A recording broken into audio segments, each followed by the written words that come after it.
What's going on, everybody? This is an episode from the No Gimmicks Needed Wrestling podcast. Do you like podcasts and you want to see the full podcast?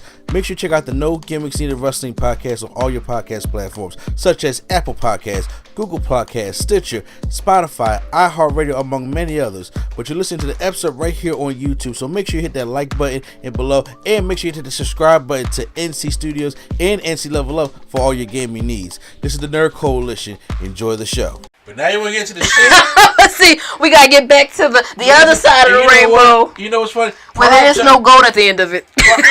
Prime jumped in right on time. I'm telling you, did right now. Oh, what did I miss? Bro, okay, let me tell you this right now, Prime.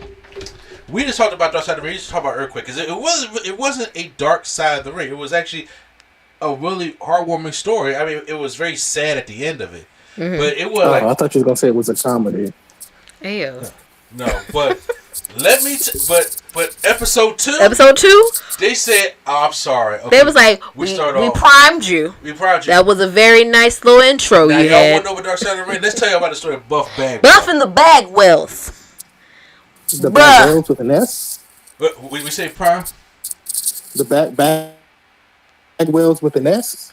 Yes. No. Just Buff Bagwell. No. The show was called Buff and the Bagwells. That's what it's called? That's why we heard so much about his mama and his daddy and everybody else. Well, okay, now that makes sense. Yeah, let me tell you something. Lady Sketch had her mouth drop 4 minutes into the episode. Bro, because we hadn't even got to the first where the commercial break would have been at. Yeah. And I'm like, we're coming out the gate swinging. I mean, swinging. All right, so we got talk about. Here's the thing. We saw with Buff Bagwell. Now, first of all, I'm very familiar with Buff Bagwell. Okay, Buff Bagwell. Even I know who Buff Bagwell is. Yes, he was about. He's my era of wrestling that I did watch. Did they talk about his stupid firework thing when he pointed like? No, they talk. They only had 44 minutes. I feel like they had enough going on with the stuff that we got. I mean, shit. Honestly, it could have been like Buff the Stuff Part 2. You know what I'm saying? We probably could have got another one because we did speed through that second half. Yeah, cause there are some parts, like especially like his match with Booker T. Like, we sped through a lot. We sped through all that. Which he apparently thought he did good in. So basically, it's one of those things where it's more about his life, like not even adding a little bit about wrestling. No. It's a lot about wrestling. It's a lot about his life also, I'm saying, but he has got so much shit with him that it's like... Even with the wrestling. It's hard to cover. Now, like I said, I was a fan of Buff Bagwell because back then, Buff Bagwell was known for doing the blockbuster. Okay? I mean, we see Montez do it all the time. We see a lot of wrestlers they're doing that. For everybody who doesn't know, is when he jump over and he grabs somebody and they do like a neck breaker.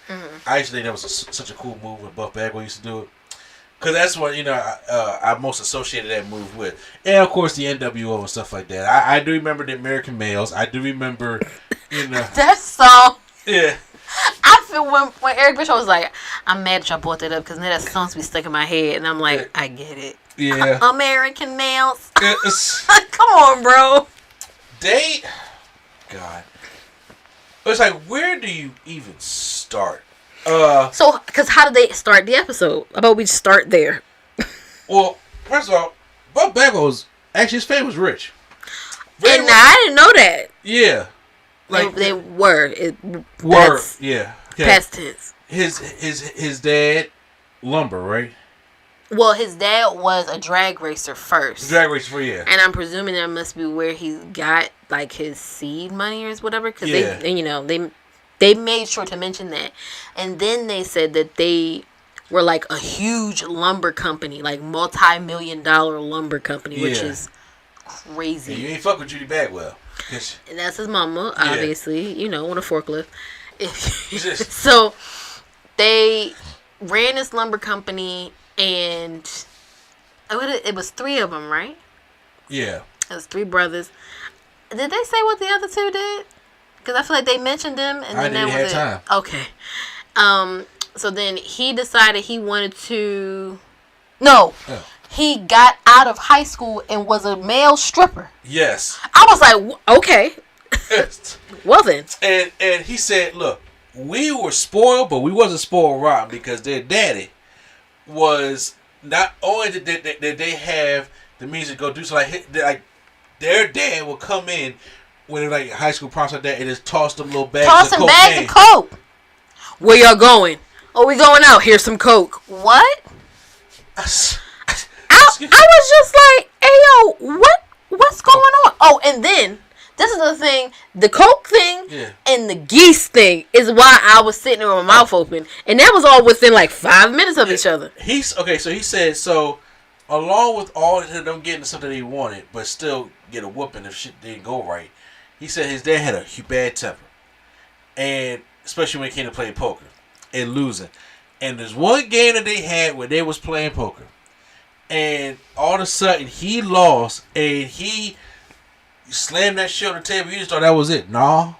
He went out, got his rifle, cocked that son bitch. No, he got a machine gun. Oh, you're right. I'm sorry. It was the machine gun. A machine gun. And as Buff Bagwell said, I come down the steps and my dad is in the doorway like Scarface, lighting up geese.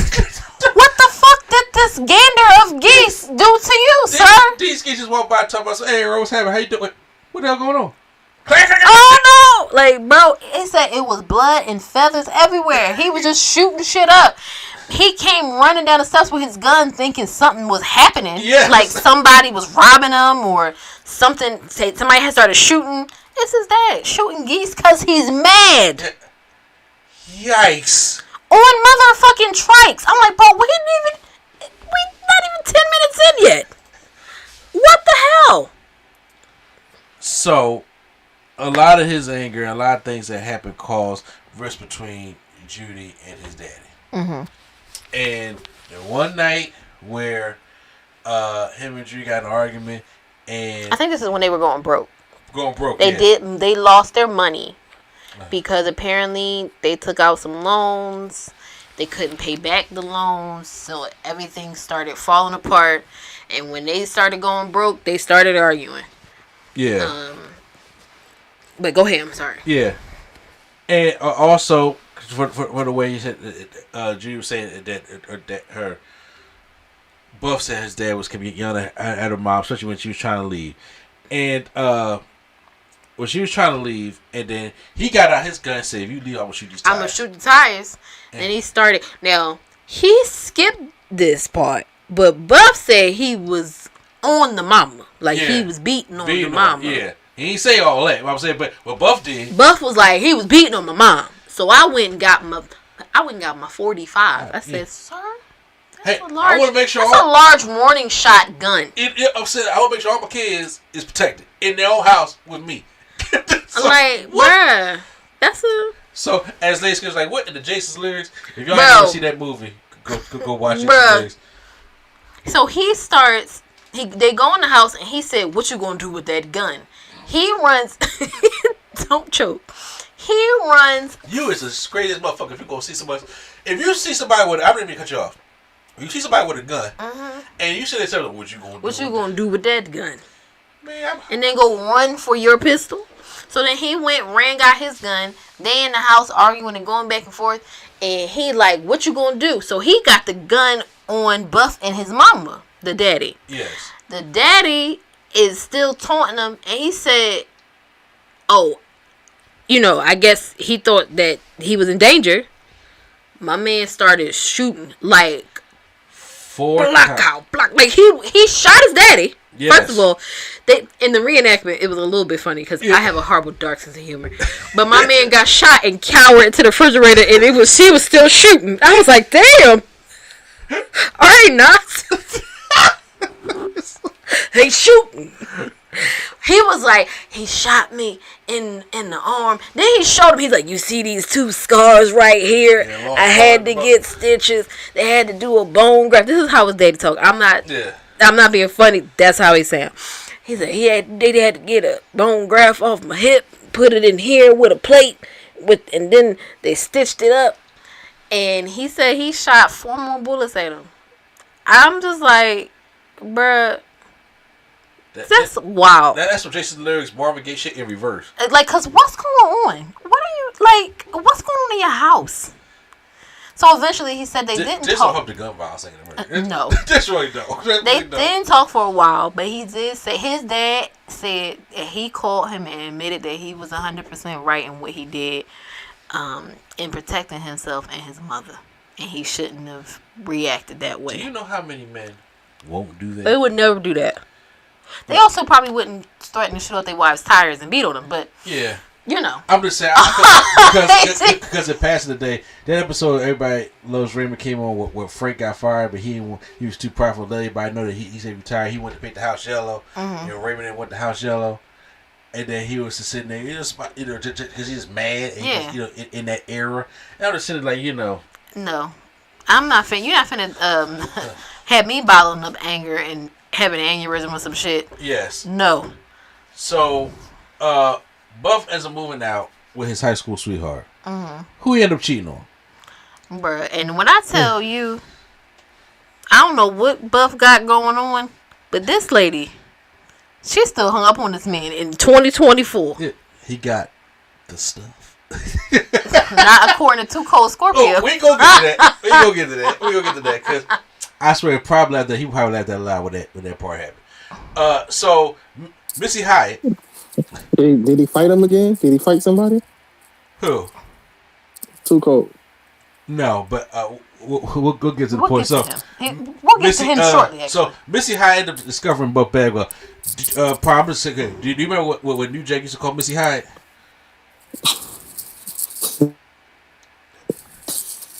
I don't even want to. It's New Jack. I don't even want to get. I don't think we should repeat it, but no, yeah, sure. So, it was rough. Yeah, so that way. Ended up discovering Buff Bagwell and said that he should become a wrestler. I'm like, okay, fine. I guess I'll give you the credit for that. Listen, Missy Hyatt and her lip fillers was on this show trying to make sure that you knew she did this. Clown. Please. Calm the fuck on, bro. She right. So at this point, the deal made that Buff was going to work to put up the wrestling school, and so he'll be able to become. So he can become rich and then never. And then his wife was a dancer. Yeah. She was like, I hated it. I hated everything about it. But he couldn't work and do wrestling school. So she became a dancer and made sure that she supported them while he was training. And he turned around and cheated on her before he even got on. Like, seriously. I'm like, my man, your foot not even in the door yet. When he finally does get in the door, he ends up becoming a tag team with Too Cold Scorpio. And Too Cold even admitted, he said, hey, for him to be able to hang with me, because I was an athletic bull back in the day. Mm-hmm. Not just for stepping. We don't walk, we step. I met Too Cold Scorpio on way too many occasions. Yeah, isn't there a picture of him and our kid somewhere? Yeah, where my son's not selling the sleeper hole. He no-sold it. Like, he's supposed to sell the sleeper hole. He was like 5. No excuse. He was 7. What? Okay. I already taught my son about the art of selling, especially with wrestling, especially when it comes to black wrestlers. You gotta sell for us. I'm dead. Unless you're Leo Rush. Go ahead.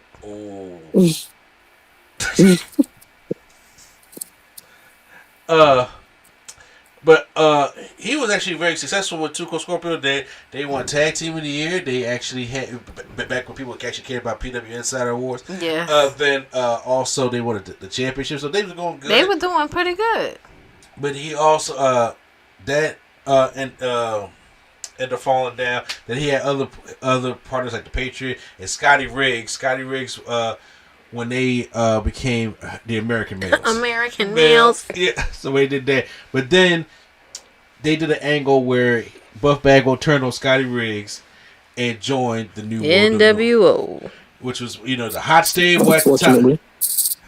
You said fortunately for him? Unfortunately. You think he should have said as American Male? I don't think he should have joined the NWO. That's what Buff Bagwell was doing, but I like Buff Bagwell in NWO. I mean, there's some people that probably was just like, why are you here, Scott Norton, or the Disciple, and Vincent, like people like that. Sorry, it's just like you should be Disco Inferno. when he joined the Wolfpack. Like you don't need that. You're right. Bret Hart when he joined remember NWO Silver. No, I'm not gonna lie. The Bret Hart one was funny though, because was that the night? No, it wasn't the night one day. It was the night after the screw job. The night after the screw job, all the NWO members came with the Canada flag. Yeah, like what the fuck is this? Yeah, but yeah, it was like we getting Bret. The man didn't even left the company yet. Yeah, NWO 2000 sucked. But anyway, he joined NWO. That's when he became, the most popular, the outlandish, and everybody was like, and then when his girlfriend was just like, oh, yeah, we're done. Because she's like, I thought we might get back together, and then I saw him in the NWO and was like, oh, that's never happening. Ma'am, what? Why you still plotting on it? Because at this point, he done ran through another wife and all that. She's still just like, yeah, we'll get back together. Yeah, he had a second wife. Then he had the third wife, which was Judy, right? Because then he used to call her like Judy girlfriend and Judy mom. Cause they were both Judy Bagwell. But she was the one who was on there too, right? Yeah. Yeah, okay. His second wife didn't show up. But then his friend, I think was a former referee also, who was with him. He said he came in one day. And this is during the Buff Bagwell era. And he said when he came in, he seen his mama, who had the skin of his dick pulled up and was shaving her son's balls. And they turned around and started talking to this man like everything was everything. Yeah. What? And he turned around and said, Y'all sick. Y'all sick. I gotta get out of here. I said, what's happening, Mrs. Bagwell? Really? That's... I'm not that this dedicated. grown ass man. Well, because at the time I think he was saying that's when they started the company and he put everybody on payroll. You're right. He did do that. He did put everybody on payroll. Also, that's none of the payment in the world. Talk about his friend who came in there and saw him get his dick shaved.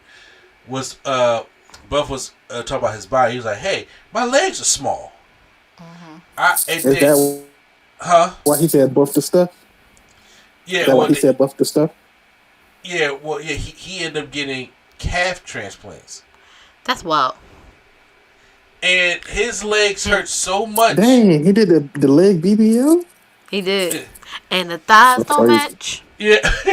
And he did that, but then it hurt his legs so bad to the point that he couldn't even walk. He had to get on his best friend's back, who had to take him to the bathroom. And he had to, to piss and shit. Wipe his ass. They had to pick him back up and take him back out because he couldn't use his legs. Then to the point where they had to take him to the hospital because his body was rejecting the calves. I mean, good for your body. Because, sir, what? This is what the hell is it? Calf implants? Because he said he'd been working his legs and nothing just seemed to be working. And he got the calf implants. So then he had this match with Rick Steiner. And Rick Steiner's one of Rick Steiner's moves is as probably he does the bulldog from the top rope. Well, Rick Steiner he doesn't get all of it. And what happens is Buff's head comes out of Rick Steiner's arm and his head hits the back of Rick Steiner and it kind of bends backwards. Which looks like he showed it multiple times. Like he broke his neck.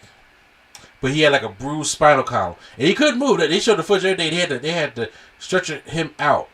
And he was gone for about 3 months. But the thing was, when he got to the doctor said, sit up. Like, after the swelling went down, he said like that was wrong because it bruised the spine, which now it sends signals to the brain that you're paralyzed. Yeah. But then when the swelling goes down, it ends up to re-signal.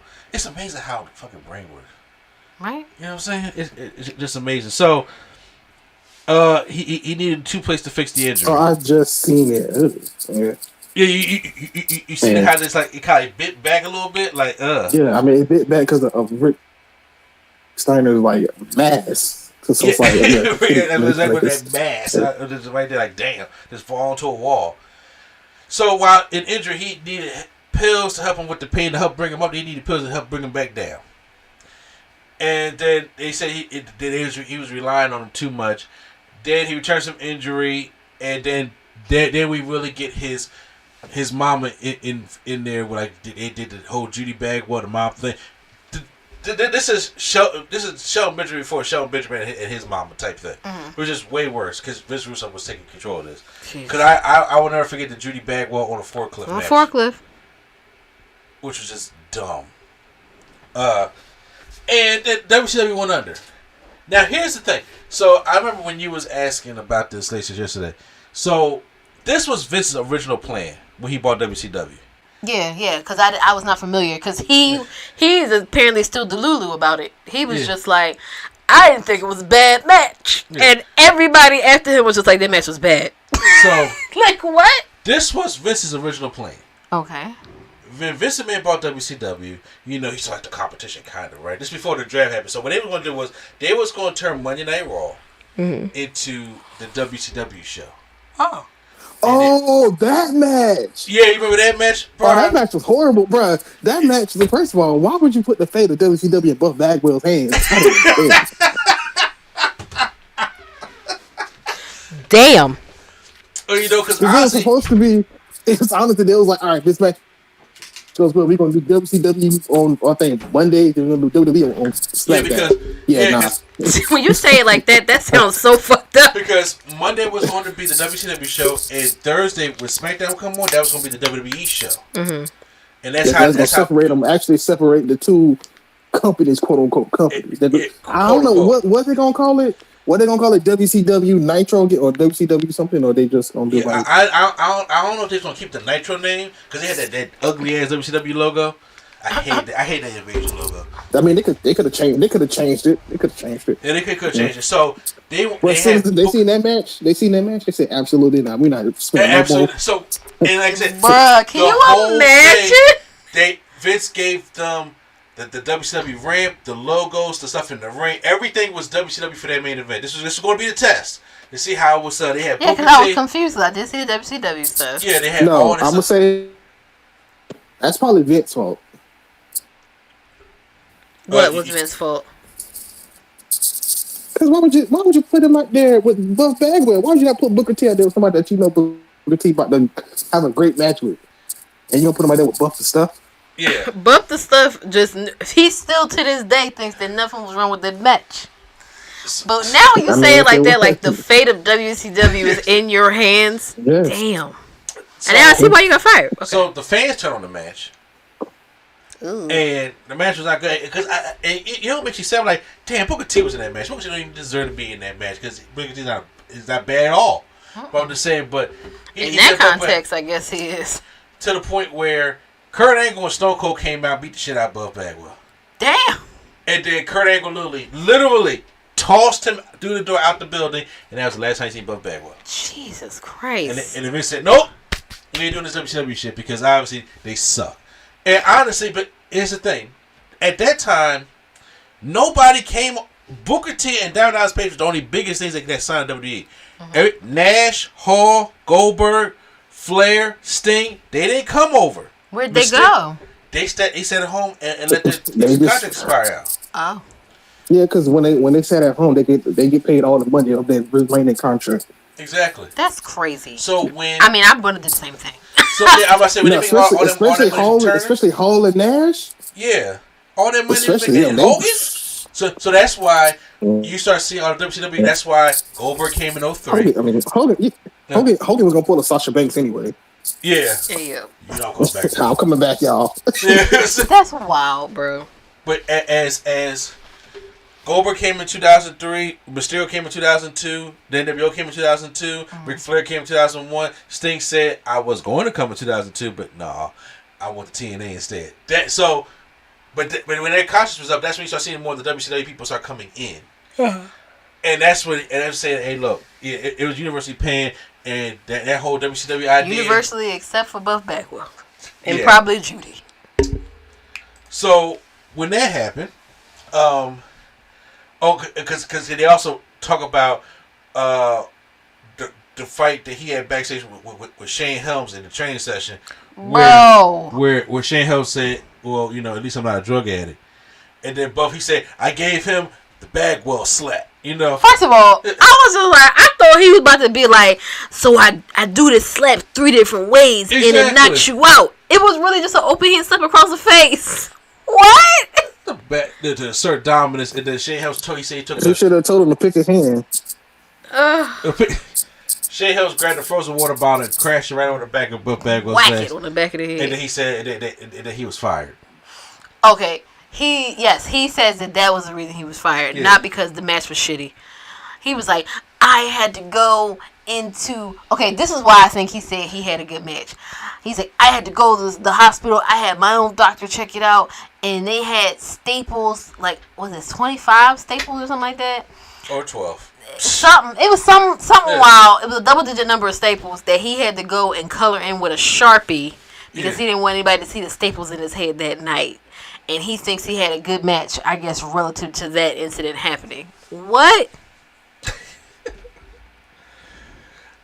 So after that, he was just doing stuff on independent scenes, and he kept doing drugs. And then in 2012, yeah, bro, he was on the shit. He had a withdrawal-induced seizure. Crazy. While he was driving his car, got into a bad car accident. The car flipped everything. And they showed him in the hospital bed. The man, like, shit. You know how sometimes they say, "Hey man, you know, shouldn't be alive." He almost died. They say, "No, this man should be dead." They told him if he didn't have that metal plate from when he broke his neck, if he had a metal plate, that he probably would have died. And I was like, "Damn, bro." Yeah. You better thank you like it starts with that plate. Exactly, but now since there's no wrestling, and he's injured, and since the bills keep coming in, he decided to do the show Gigolos, which is wild, sir. You saw the show called Gigolos that I'm presuming came on a Skinamax type channel. Yeah, and was just like, I'm just going to come on here and give these guys advice. Why did you think that? Brother, and it was funny because when they was talking to Too Cold Scorpio, he said, I don't know why the fuck he thought he could go with Jiggles. We got a dick this big. And that's why we were saying, according to Too Cold Scorpio. Yeah. That girl ain't got nothing to be hanging on to. I'm sure this is a joke, but Jesus. I said, the fuck? He was doing the show and ended up on a website where you can rent a gigolo for a date or a weekend.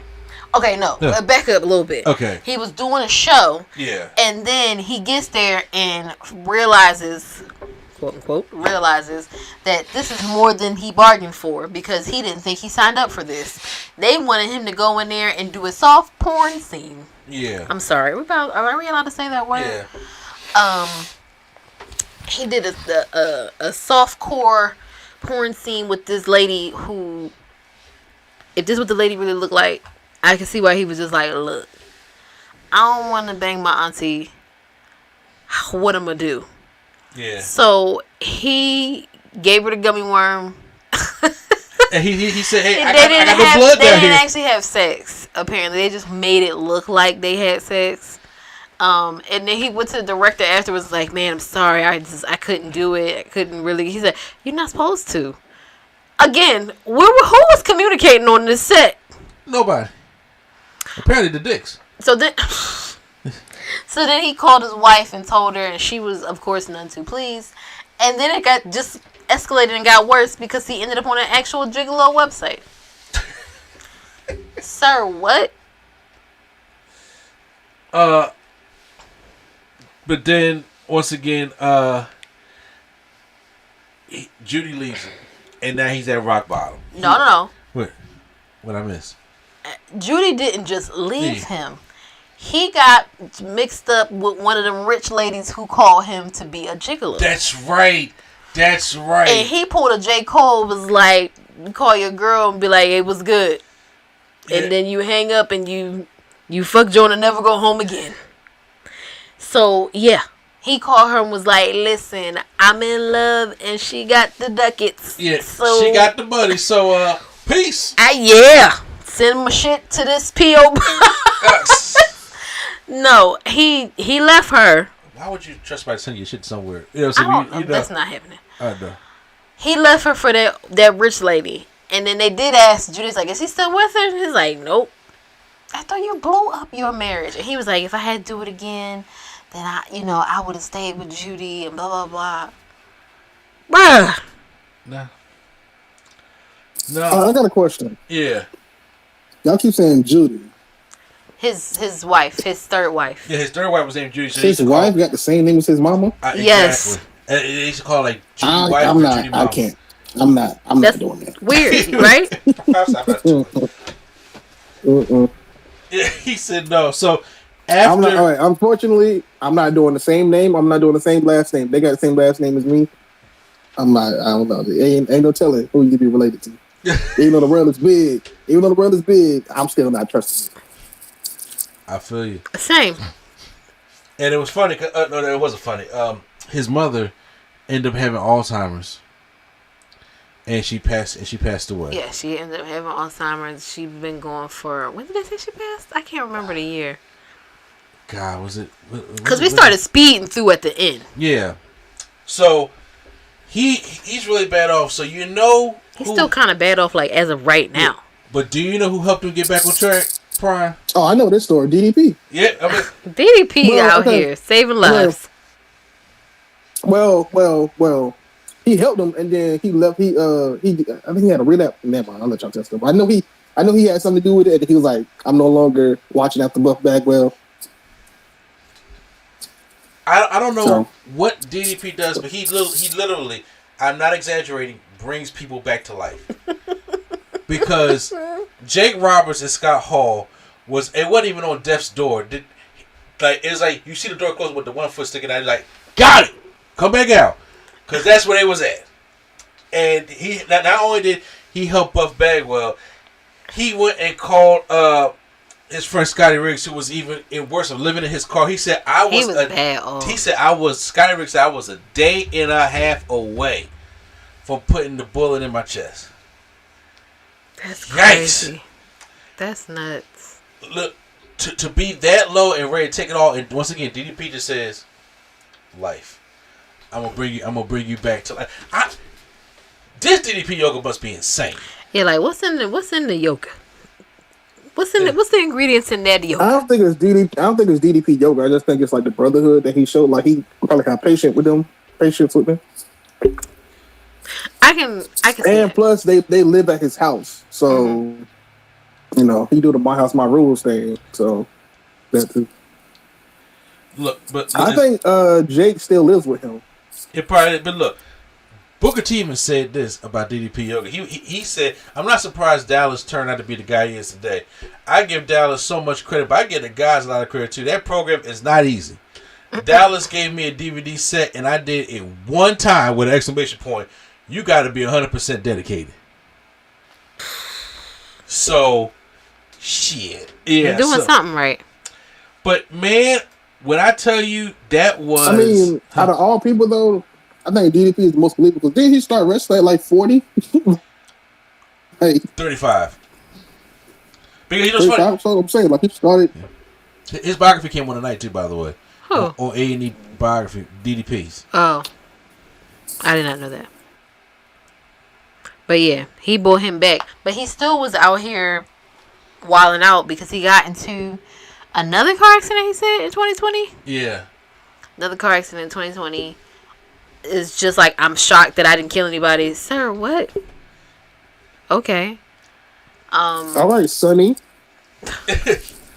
So now, like, even to this day, he says he was sober now, like, right now in this moment. And he has a new, like, love interest. Yeah. But, bruh, he sounded like he had a rough go of it. Buff Bagwell, yeah, it's a little rough, but... I will say... So, okay. I ain't gonna mention it. I mentioned it, but I'm not gonna mention it. At one point in time, I was a part of a wrestling podcast that did just wrestling. They wanted me on there and a couple other people. We interviewed Buff Bagwell for I think it was for Dark Side of the Ring, but it was like it wasn't announced yet. We just knew he had a Dark Side of the Ring in the works that he was telling us. But I was so uninterested in Buff Bagwell, I didn't show up. I was like, bruh. I'm so serious. They was like, yeah, we haven't Buff Bagwell. I was like, I'm good. Like, okay. Yo. So I skipped out on it. I wasn't there, you know. Bro, there's enough interesting stuff in this Dark Side of the Ring. Yeah, I mean, I know now. Yeah, so I'm saying, because like I skipped out on like two people because I was like, okay. I think it was Buff Bagwell and there was somebody else. maybe the one of the Bushwhackers, something like that. It was somebody else. Oh Lord! I was like, yeah, I'm not going there. And then for the third one, it was like, all right, we doing Zilla 5-2. It was like, you got to come to this one because we need all our people. I was like, I guess I'll come to it. But the other two, I was like, nah, I'm not coming to see Buff Bagwell. Ain't nobody coming to see you, Buff. Ain't nobody come see, well, shit, but I'll tell you, if you take time to do anything, go watch that Dark Side this episode because this man has lived.